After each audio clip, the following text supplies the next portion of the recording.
Hi there, I'm Andrea Koppel, and it's time for coffee, the podcast where you get to hear firsthand what the jobs and careers that interest you the most are really like.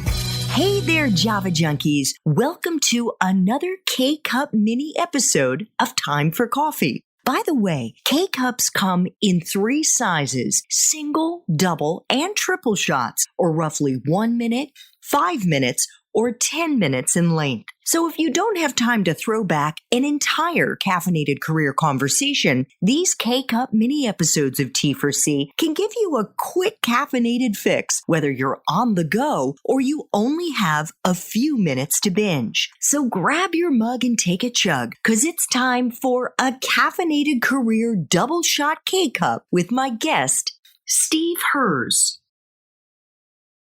I know you're still an agent in addition to being the president of TMG. And I thought maybe it would be helpful for our young listeners, the aspiring young agents out there, or those who maybe are curious about what it is like to be an agent, for you to give us a sense, Steve, of what you do, what an agent does for your client. So every client is different. Every day is different.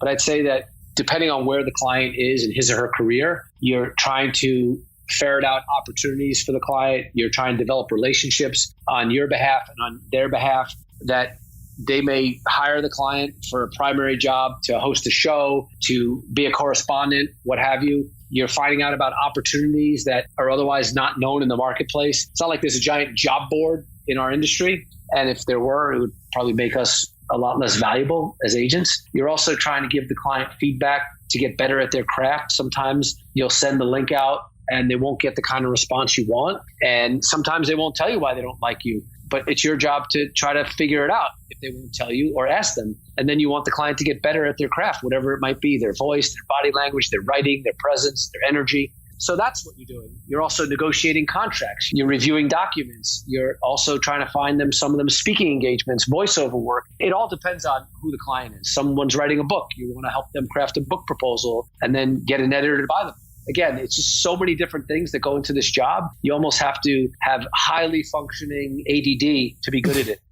It sounds like it. Now, is the whole voiceover book deals, is that relatively new? Because I don't remember hearing my colleagues talking about that 14 years ago before I left the industry. Yeah, it's not a big part of most of our clients' lives, but it's a part of some of their lives. So I talk about it. Then part and parcel of that is some of our clients are getting marketing opportunities, posting on social media. You know, it's not all of them, but some of them are. And we have a guy whose job is just to go out and ferret out those opportunities for them.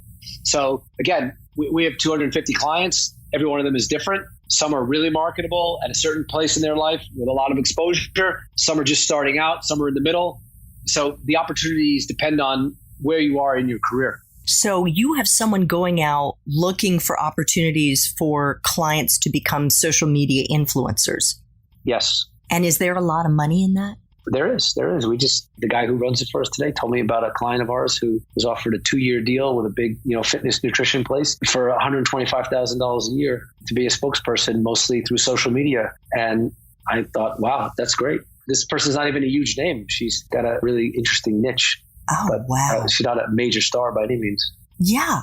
So can you take us into a typical day for an agent? And maybe I should have started by saying, how has the coronavirus affected your business, if at all? Well, it has affected our business greatly. We haven't been together as a company since March 11th, I think. And we have a daily Zoom every day. We have a guest speaker 3 days a week. So sometimes it's a client, sometimes it's executive, someone from the business community that we work in. And then we go around. If someone has some new information to share, we'll share it with each other. And it keeps us together. But it's different than when you're in person with people. And some of the people I've worked with on the IF side, I've worked with for 20, 25 years. So I've gone 5 months without seeing people that I've seen virtually every day of my life for 2 decades. It's a little strange. I've been in relationships with these people longer than my own wife. And that's very different. And then also you have there's been a lot of retrenchment in the industry. A lot of companies have furloughed people, they've fired people, they've downsized, they have asked people to take pay cuts. So we're kind of all on this boat together, figuring out the best way to manage their careers and helping them weather the storm. Has TMG had to downsize at all? Luckily, we haven't. That's a decision that we've made to, Sandy, myself, and our third partner, Maury Gosprin. We've decided no downsizing, no layoffs, no pay cuts, anything like that. So I feel like we're lucky to be in a position to be able to absorb it more so than our people. Absolutely. So you're clearly all working from home, working remotely. What is a typical day like now during the coronavirus? Well, it's just like in a normal part of your life. If you're working, you just have these lunches and these dinners and these drink meetings and breakfasts set up with executives because you've had relationships with them for clients too for 10, 20 years, like I said. And so you don't really have to think about as much being in the loop with them all the time because you're going to see them. You have lunch with this client over the last 20 years. You've had lunch every couple months, right? Now you're having to really think about being proactive in maintaining these relationships. So there's a whole other layer of the job that's been put on to what you used to do, which is to try to maintain the myriad number of relationships you've built over all these years. You don't want to let them wilt. So you're on Zooms or phone calls or what? Zooms, phone calls. I mean, I'm communicating, believe it or not. I've gotten hip now. I didn't used to be on Instagram until about 6 months ago, but I'm text messaging with different clients from the agencies on Instagram direct messaging. Are you? I cannot believe I'm doing that, but I'm doing it now. Thanks for tuning in to this K-Cup mini episode of Time for Coffee. If you want to listen to our entire caffeinated career conversation, please check out the show notes for this episode. Thanks so much for listening to Time for Coffee, where the professionals in the jobs that most interest you always have time to grab coffee 24/7, no matter where you live. I have one quick favor to ask you. Remember to rate, review, and subscribe to Time for Coffee. Thanks so much.